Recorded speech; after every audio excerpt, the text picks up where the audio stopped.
Be vegan, repentant. Save your soul. Our programs offer many languages. Please visit suprememastertv.com/schedule. Veganism encompasses lots of different elements, from health to the environment, and primarily for many people to the rights of animals and compassion for animals, as well as compassion to other people. Continue watching to find out more.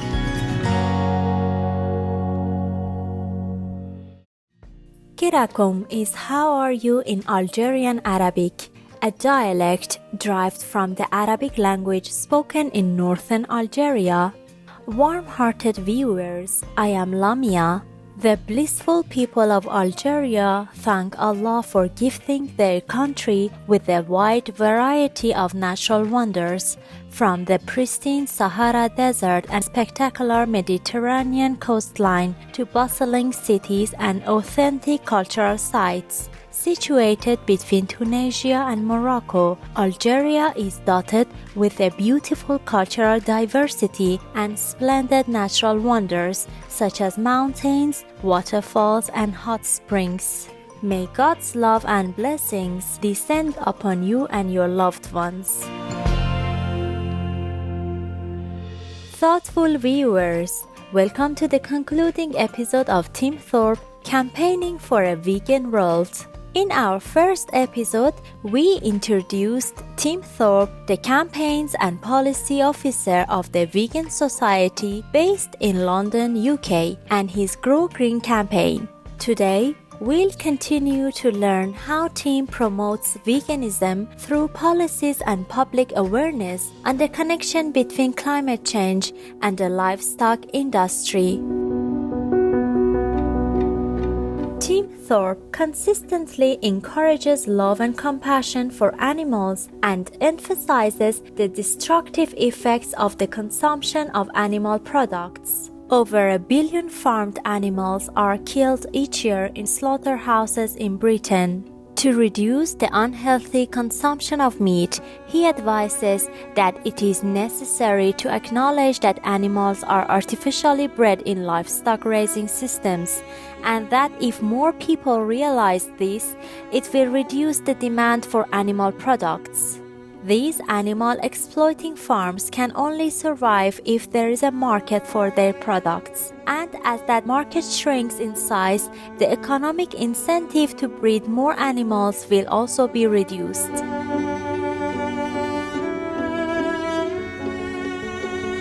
To give us a broader understanding of the detrimental effects of livestock raising on our planet and why it's crucial that we address this issue, Mr. Thorpe gave us an overview of just 2 of the many negative impacts caused by the livestock industry. There's 3 main emission sources: methane, nitrous oxide, and carbon dioxide, and they're all very powerful greenhouse gases. So that's one side of it. But the other side is the amount of land that animal raising uses, and the opportunities of other things we could do with that land. So in order to bring our carbon emissions down or take carbon out of the atmosphere, we need to reforest large areas of the world to stop deforestation in the Amazon and elsewhere. Trees are an excellent technology, and they take carbon from the air and they store it in their trunks and in the soils. Approximately 40% of the habitable land on the planet is currently used basically to raise cattle, so to produce beef and dairy. And at a time when there's a lot of other pressures on that land, we really can't afford to use it in that way. So there's 2 impacts. There's the emissions from the practices themselves, and there's the land that we can no longer use to reforest or to rewild, to store carbon. Mr. Thorpe also shares with us how this affects the oceans, the producers of at least 50% of our oxygen. The link between animal agriculture and the ocean is through the wider context of climate change. It actually, the heat expands part of the ocean, and it also melts the polar ice caps, and this causes real disruption to coastal communities, displacement and climate refugees. Another way it's affected is by acidification. So as the oceans warm, they become more acidic, and this affects the oceanic life, the habitats that live in the ocean. Yeah.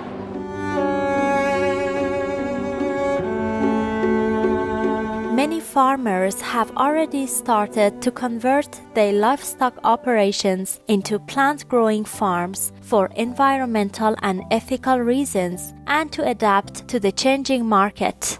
Some of the innovative ways they adopt range from transforming the land into vegetable farms, to growing oats for the production of plant-based milk, to the growing of mushrooms and producing plant-based cheeses. They also make and sell food with their homegrown products and even create vegan crafts such as soaps, candles, and chocolates. Assisting farmers to transition and encouraging them is a vital move towards a vegan world.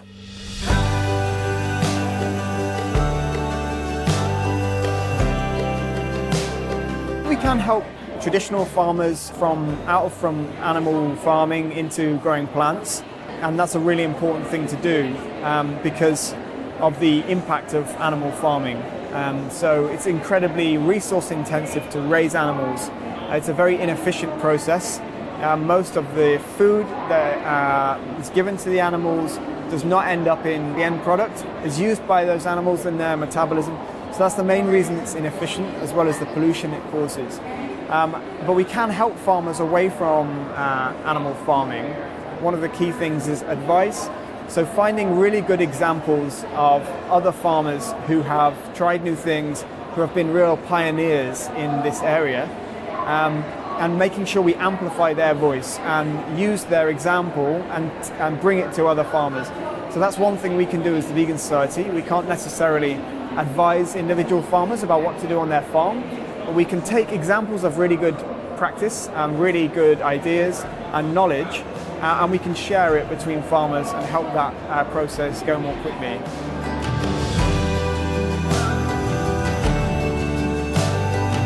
Marvelous viewers, we will pause for a moment to thank farmers for all their hard work growing organic plant-based food for us. Please stay tuned to Supreme Master Television. Be vegan, make peace. Welcome back, notable viewers. During a conference in Thailand on August 5, 2009, Supreme Master Ching Hai shared her wise advice with the audience, which included experts from the environmental, climate, energy and nutrition sectors on solutions to save our planet by switching from animal livestock to organic vegan farming. And I also plead with other people to please write to the government, the media, and industry group as well, and write to the farmers, explain to them. This I have talked a long time ago also already, that we should contact the farmers, for example, the animal farmers, and explain to them our dire situation and offer them the alternative way of life. They can switch to planting organic vegetable, not just vegetable. Organic is even better, of course, because organic farming absorbs 40% of the CO2 in the air. So before we stop our industry or making a new invention, organic farming is already a saver of our planet. And then if we stop meat eating as well, and all the animals raising industry stopped, and then we save more from CO2 as well, not to talk about methane. So organic farming is our saver.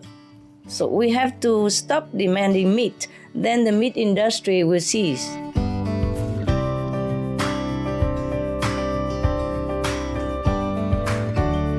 Through greenworld.org.uk, Tim has strongly highlighted the substantial harm from meat on our health and the environment with this thought-provoking question: is animal agriculture guilty of ecocide?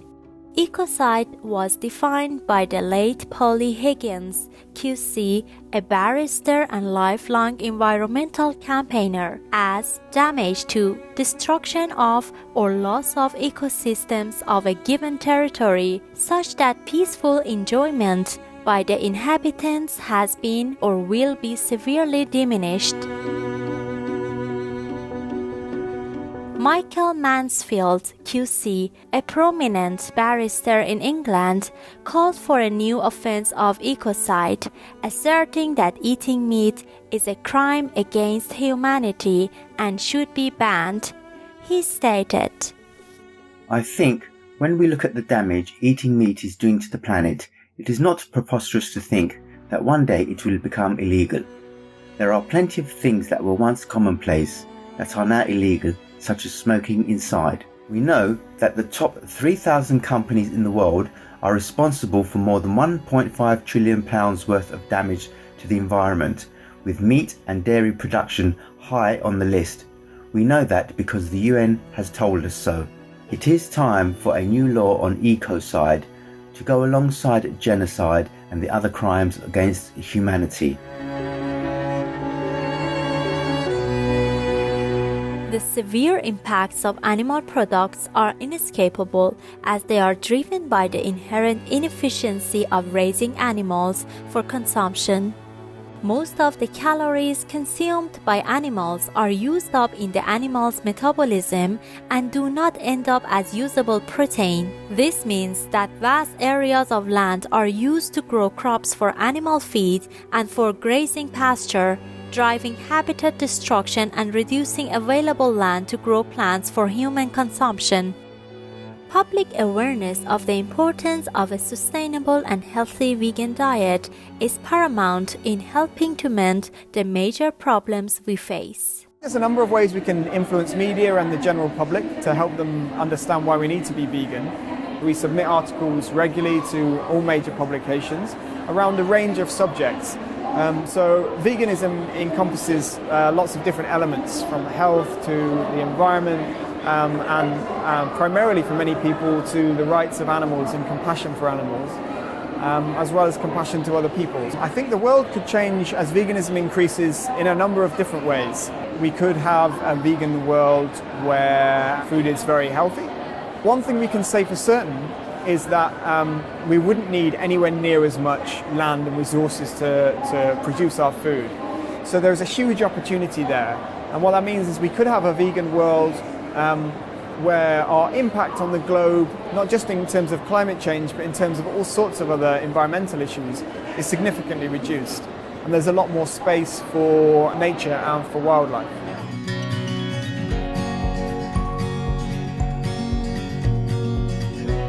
We were privileged to have met and interviewed Mr. Thorpe, whose work will continue to have a remarkable bearing on humanity's evolution towards a kinder world for animals and the planet's well-being. We admire Tim Thorpe and his valued team for their tireless devotion to campaigning for veganism, the benevolent way of living. We wish you continued success. May God bless you and support your noble endeavors.